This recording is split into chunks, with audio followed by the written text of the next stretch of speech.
speaking of Will Brown, it's been a big week for him, of course. One of the big stories that we'll be talking about this weekend at Queensland Raceway is the fact that the Rebel Ampol racing team made the revelation last week that he's actually been running an undersized air restrictor on his engine this season. So we're really thrilled to be able to welcome him to Motor Racing 360 tonight. He's standing by for us at Red Bull HQ. Hey, Will, great to have a chat with you. Before we get into all your stuff, I'm interested to get your reaction to the fact that Supercars' appeal was thrown out of court on Monday. What do you make of the whole thing?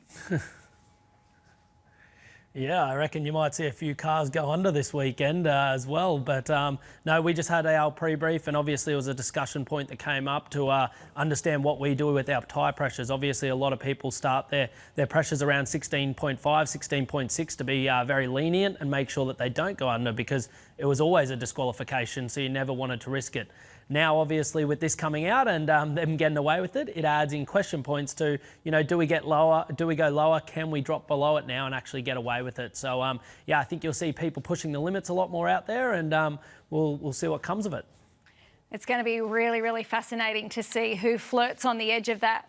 I know that it's been a roller coaster of emotion for you over the last week. So I want you to just take me back to that day where you actually got the phone call. Who rang you and told you, I know we've been searching for an answer and we think we might have found exactly what the problem has been this season?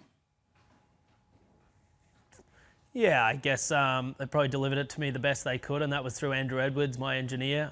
We have a great relationship together and really enjoy working together. So, yeah, Andrew rang me. It was about 8:30, 9 o'clock at night. I can't remember what night, Tuesday or Wednesday last week, and said we think we found a problem with the car, and sort of explained it. And within that time, Pete Ringwood had also sent me a message to give him a call when I could. So, obviously, it was one of those things. You probably are pretty angry at the time, but also, relieved that there actually was something as well in the car. But yeah, it wasn't an enjoyable couple of days, that's for sure. And certainly, Will, when you were talking about it, that sense of, look, I'm really annoyed here, but I don't really have a person to blame. That's a lot of emotion on top of now a possibility of being able to have even better performance from this weekend. So what have you done different to get rid of all of that energy? Have you been running? Have you been finding cats to kick? What have you been doing selling cars? Yeah, selling cars. What have you been doing that is different to let it out? Because fans were pissed off on your behalf, heartbroken on your behalf, because the pressure on you has been borderline, if not outright unfair. So we just want to know, what did you do to get through the past week?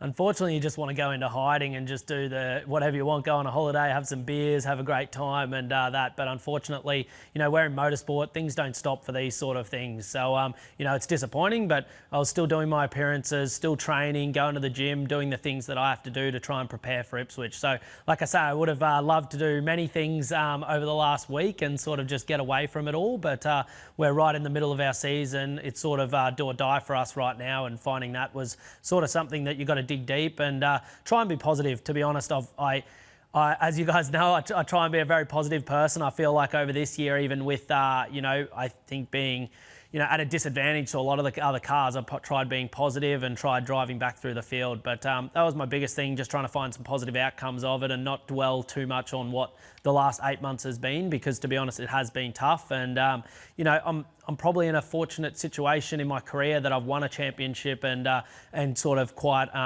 cemented in the championship. But if this was to happen to a rookie or a Zach Bates, Rylan Gray, someone like that that's already trying to find their feet, it could be career ending. So probably as much as I hate that it was me, it's one of those things, and you just got to press on and get over it, really. So yeah, I've had my moments where I want to kick and scream and blame someone for the situation and all that sort of stuff, but at the end of the day, that doesn't help anyone involved. Hey, great answer, Will, and you put that in perspective really well, mate. Obviously, last year you had a really good result at Ipswich. It's a place that you like. What do you do this weekend now in terms of preparation? Further to Paul's question, new car, you didn't do a shakedown. Did Jamie do a shakedown earlier in the year with that car? Yeah, so that's actually the car, I believe, that the team sent over. They built it and then sent it over to the wind tunnel testing, and then that came back, never have turning a lap of a track. and Jamie actually took it out and shook it down about 2 or 3 months ago, just to make sure that it was prepared that if we ever did have a big crash or anything like that and had to step into that chassis, that it was ready to go. So we've had to move a few things over, and as I said, we were extremely lucky because we're already doing the car switch, and we were going to switch that air intake over onto that car. So we would have had the same disadvantage if it wasn't found during the time. So very lucky that that's happened. And to be honest, I questioned whether I wanted to go into the new car.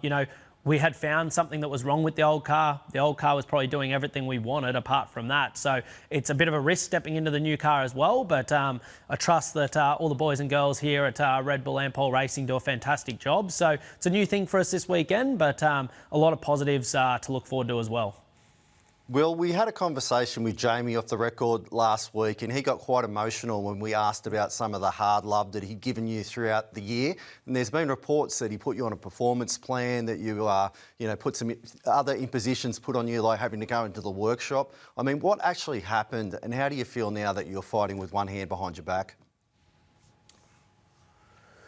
Yeah, I don't want to get too much into it, to be honest. There's probably the hard part of, not from Jamie's side, but from the whole situation is that, not only from the team side, but fans and people inside the industry, that you are very much judged on your performance in our sport. And that's every sport, and you've got to do a good job. But I probably changed a lot of things over the off-season that needed to be changed and people wanted me to change. So dug deep, did a lot of training, made sure I was down here more, sort of just really, as you guys know, I do a lot away from the track. So step back from all the business side of things and everything just to concentrate on a massive season. And where I feel like I've been, putting in the effort and working 150% to try and make sure that I was competitive this year, to now know that after all that, I was sort of, no matter how much I did or what I've done behind the scenes this year to make sure I did a better job, that it was never going to be possible. So you sort of, that's a very hard thing to take, to be honest. That's probably been my most difficult situation, is just the effort I put in this year to try and make sure that, last year everyone said that, I probably didn't perform to the level at the end, back half of the year. I still came second in the championship and gave the team a chance to win another championship. But this year, to be honest, it's been the hardest thing to take right now and hardest thing to be positive about. But, what can I do? You just dig deep, you move on, and you prepare for this weekend. And I'm still 7th in the championship, still got a chance to win the championship. So, it's disappointing, but you can't change my last 8 months, and for anyone else either. So it is what it is. One thing we don't want to change is what you did at the Grand Prix this year, Will. What a performance now with hindsight, qualifying first on the most power-dependent track with a car with a dodgy restrictor.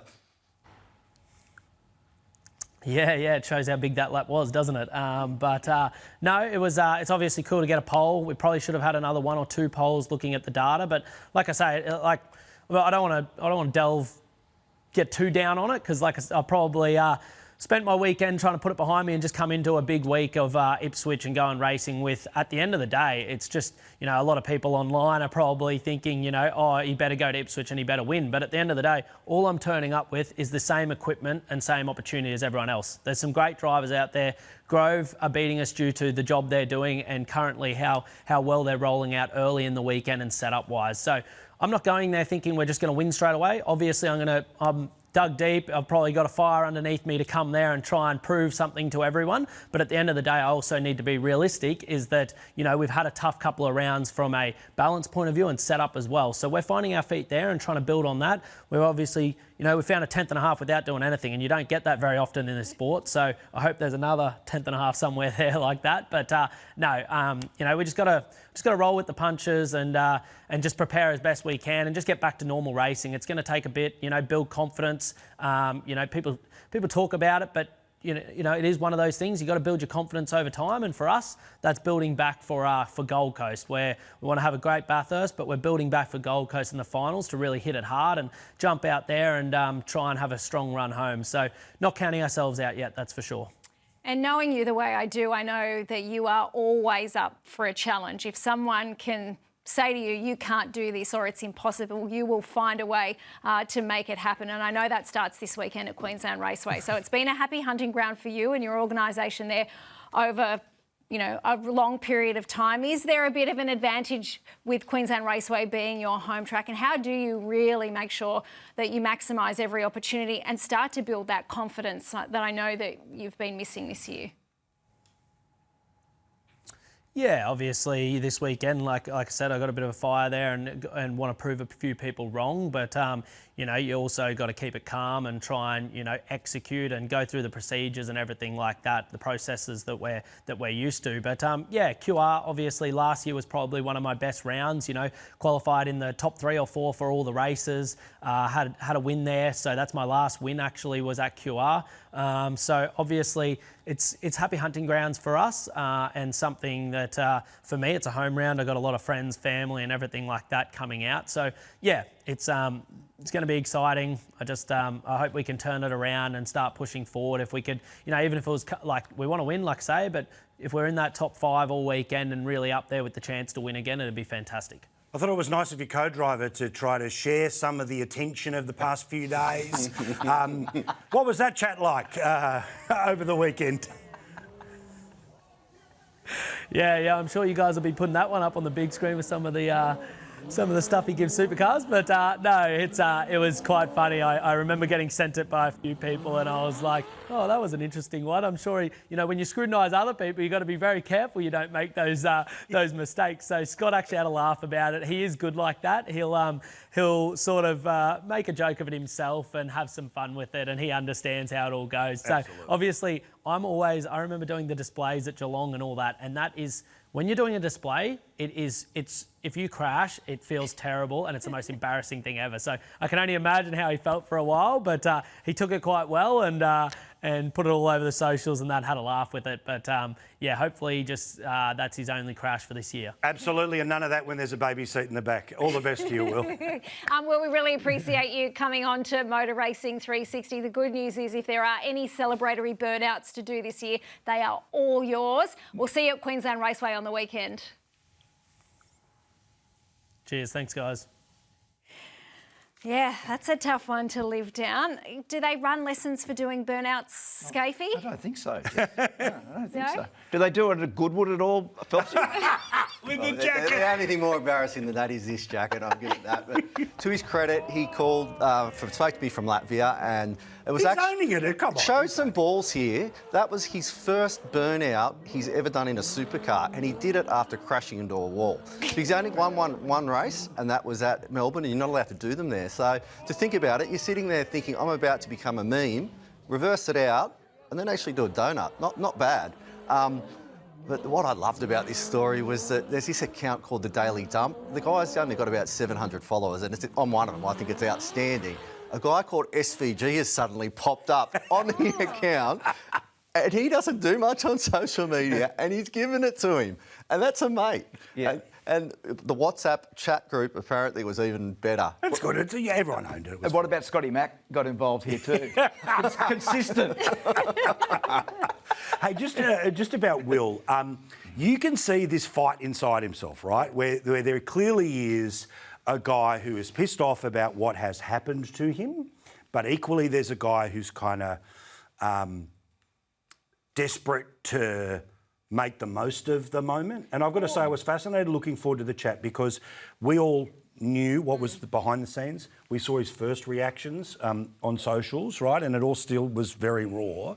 And you could see with Will that this fight is still in him, right? It must be hard where do you put all that aggro? Where do you put that energy? Punching bag, Paul. For Will, I have to say, on the Sunday in Perth was the most dejected I think I have ever seen him. He got out of that car and he walked in, and he always goes straight to Andrew Edwards, and it was really evident to see he had no answers. They're all wanting to know, like, what is going on? Where is this performance? And he just was scratching his head going, I just don't even know where. Look, he had lost all faith in himself. I really think he thought, I don't have this anymore, I can't do this anymore. And I think part of that is the relief of, actually, I can believe in myself, I can start to build that confidence up. Stand back. I mean, a Will Brown on a mission is somebody that will be a sight to behold on the weekend. He will have his, I don't know anyone that's more aggressive than him, maybe Brodie Kostecki, and that's probably why they're such good mates. Well, ironically, it's going to be fascinating. You saw him going from the pressure of lowered expectations because of performance to now the pressure of high expectations because home track, because of the fight back, all of it's scafey. Again, when there are these things that you cannot control and there are things that you think are absolutely unfair that have happened to you, right? But the reality is it's a job and every person who's got a job has had moments that are unfair. Some are more public than others. How do you channel it? I mean, these days it's all sports psychologists and crystals, but how should you actually deal with it? His days, he was Peter Brock. Oh, Well, yeah, it heaps was- of crystals. Hey! Well, it's about the self-belief. You know, I think what Will said to us then is, you know, you start to question whether you're still driving the car okay, but clearly he was, and he is. You don't win a championship and then forget how to drive Totally. over. That's what I love that he mentioned that too. So no, I'm here. I'm here. I'm proper. I mean, Yeah. So I think his mindset sounds good. His reaction over the weekend will be really interesting in terms of how he rolls out, how he interprets the data when he's looking against Feeney. Because remember, Feeney had an extraordinary season last year. I mean, to have 19 pole positions, one of the best qualifying performances in the history of the sport, time. right? So when you put that in perspective, it's hard to be the teammate in the other side of the garage when that's unfolding. Yeah, I think one of the really fascinating stories for the back end of this year is going to be how the team can breathe some belief back into Will Brown, because there are a lot of questions, to your point, James, that they were asking of him around his performance and his effort and how much he was applying himself. And I think he felt like they didn't believe in him anymore. So I think the onus is now on them to build him back up and build up Get that back on the belief. journey. Totally, I just want to 100%. hear your favourite line because I haven't heard it for a while. It's Push on. game on. Press on. Oh, press on and game on. Exactly. But also it's a thing where, look, hopefully the text messages, the apologies and the beers have been had, the sorries, all the rest of it, because you don't want anything to fester. And I think you could see during that interview as the Will we know is well and truly back and starting to come before our eyes, you can see that process is not one where everyone's going to stand around and not talk about the elephant in the room. Oh, no. They've dealt with it, Play on. slay it, push it aside and push on. Yep. Do you want some good news? Yes. Everyone want the good news? Yes. The good news is F1 is back this Oh, weekend. That's right, the Dutch Grand Prix right here on Fox Sports.